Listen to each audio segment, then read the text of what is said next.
Пакта жоктугун билип туруп, аны бар деп чыгып сүйлөө абдан кыйын. Бирок бул керек нерсе эле. Байкуш райондуктар, аларга баарыбыз үчүн баарынан тил тиет. План аткарылгыс, бул көрүнүп турат. Аларды пакта себүүгө даярдыктары жоктугу үчүн да тилдедим. Адамдар иштөөгө мүмкүн болбогон шарттарда жашашат. Жалгыз адамдан 10 кишинин ишин сурайбыз. Алардыкы ар дайым туура эмес. Бул кандай жийиркеничтүү? Биз социализм дооруна келдик дейбиз да, дыйкандардын үйүнө кирип барып пакта издейбиз. Социализм жана дыйкандардын короосун тинтүү кандайдыр байланышпайт. Барган сайын пакта даярдоо планын аткара албастыгыбызга ишенип жатам. Талааларда дээрлик пакта жок. Болгондору кар алдында жатат. Кардын айынан аны жыйноо мүмкүн эмес. Албетте, дыйкандарды пакта терүүгө мажбурлоого болот, бирок бул экономикалык жыйынтык бербейт. Саясий жыйынтык тескери болуп чыгат.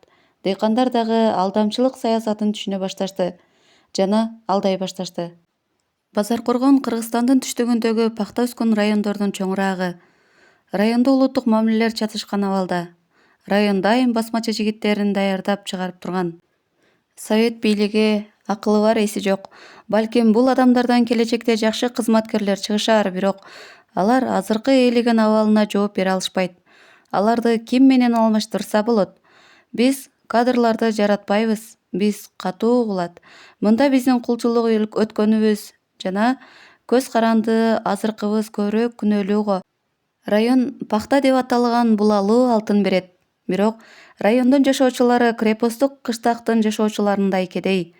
Колхозчулар үчүн мейманкана болуп, алар уюштурган чайхана кызмат кылат.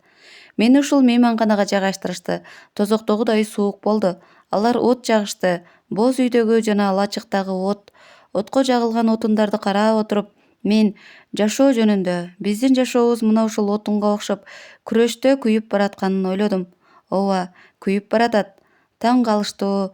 Эмне тууралуу ойлонбойн, бул ойлор канчалык оор болбосун, алар бир гана жыйынтыкка алып келет. Күрөшүү керек. Эмне үчүн? Мыкты келечек үчүн сыяк. Мен бир кыргыз менен сүйлөшө албай койдум.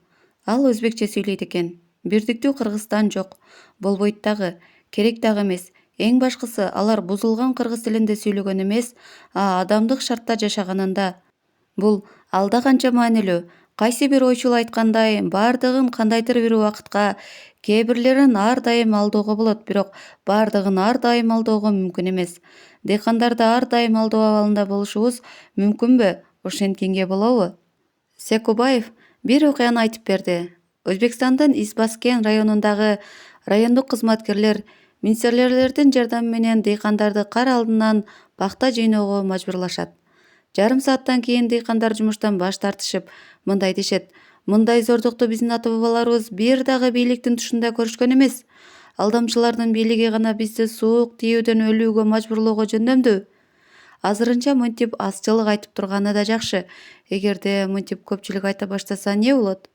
Атчан элге чыгып келдим. Марияга кат жазгым келип, бирок кеч болуп кетти. Чарчадым дагы. Бул жыл эмне алып келери белгисиз. Күрөшүп жатканыма ыраазымын. Жеңип жаткан таптын иши үчүн анын жоокери катарында күрөшүп жатам жана революциянын эң мыкты кызматкер кызын сүйөмүн. Терең кар жаады. Дагы деле жаап жатат. Косек менен Козопая кар астында калды. Мага Жалал Абад менен Өзгөндүн тоолуу жагында сууктун курмандыктары бар деп билдиришти. Чамасы жут болбой койбойт. Ошентип пактасыз жана малсыз калдык.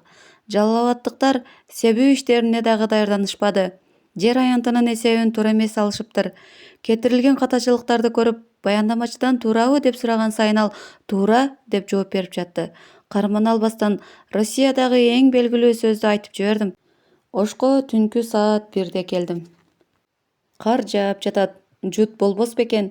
Бардыгын күн нурлары менен эркелеткен Азия катаал, суук болуп баратат. Жут башталды. Пактаны жыйнай албайбыз жана мал да болбойт. Ооба, ойлоно турган нерсе бар.